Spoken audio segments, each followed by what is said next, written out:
তুমি আল্লাহর ভয়ে জেনা বাদ দিলা, আল্লাহর কাছেই চাইলা, ধৈর্য আল্লাহর জন্যই ধরলা, আশা আল্লাহর কাছেই করো, তিনি কি তোমাকে ফেরাবে?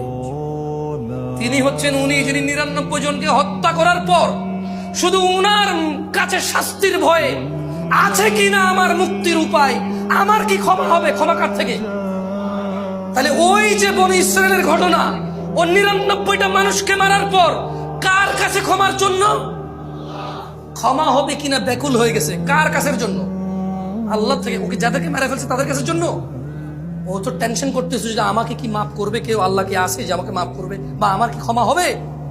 ৯৯টা মারার পরও কি ক্ষমা পাবো আমি? আল্লাহ কি ওর জন্য জমিনকে কাছে করে দেয়নি? এই মাটি তুমি এক চুল নাড়তে পারবা? এই জমিন তুমি এক চুল নাড়তে পারবা? ভাই আমার, তুমি কি বনি ইসরায়েলের ওই ৯৯ জন হত্যাকারীর চেয়ে তুমি নিজেকে খারাপ মনে করো? কেন তুমি আল্লাহকে এত এত আল্লাহর বিষয় তোমার এত ধারণা খারাপ কেন? তিনি বলছেন লা তাকনাতু মির রাহমাতিল্লাহ, আল্লাহর দয়া থেকে নিরাশ হবা না। আল্লাহর দয়া থেকে নিরাশ হওয়াই গুনাহ।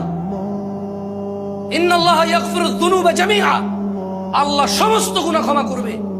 ইন্নাহু হুয়াল গফুরুর রহিম, কারণ তিনি হচ্ছে ক্ষমাকারী, দয়ালু।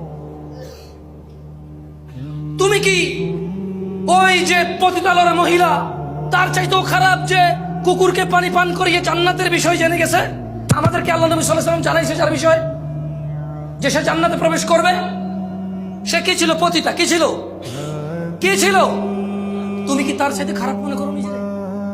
যে আল্লাহ পতিতা কুকুরকে পানি খাওয়াইলে সন্তুষ্ট হয়ে জান্নাত দেয়, যে আল্লাহ ৯৯ জন লোককে হত্যা করার পর যে বলছে ক্ষমা নেই তাকে হত্যা করছে, এরপরেও মনের ভিতরে কেমন জ্বালা যন্ত্রণা যে আমি কোথায় গেলে মাপ পাবো, কেমনে আমি মাপ পাবো, এই যে মনের ওর এই যে দ্বিধা দ্বন্দ্ব যে আছে, তো একজন বিচার করে ফেলবে, মাপ না পেলে কি হবে, কে করবে মাপ? আল্লাহ তার জন্য যেই জমিন তুমি এক চুল নাড়তে পারো না, আরে নাড়বা কেমনে? ওই প্লেট একটু নড়ে গেছে দেখছো, বলতেছে যে ঢাকা শহর খালি করো, ২৪ লাখ মানুষ মারা যাবে, এত মানুষ মারা যাবে, তো ওই মাটি কি আল্লাহ কাছে করে দিছে? সুবহানাল্লাহ। বুঝছো তো যুবক ভাই আমার, আল্লাহ কেমন?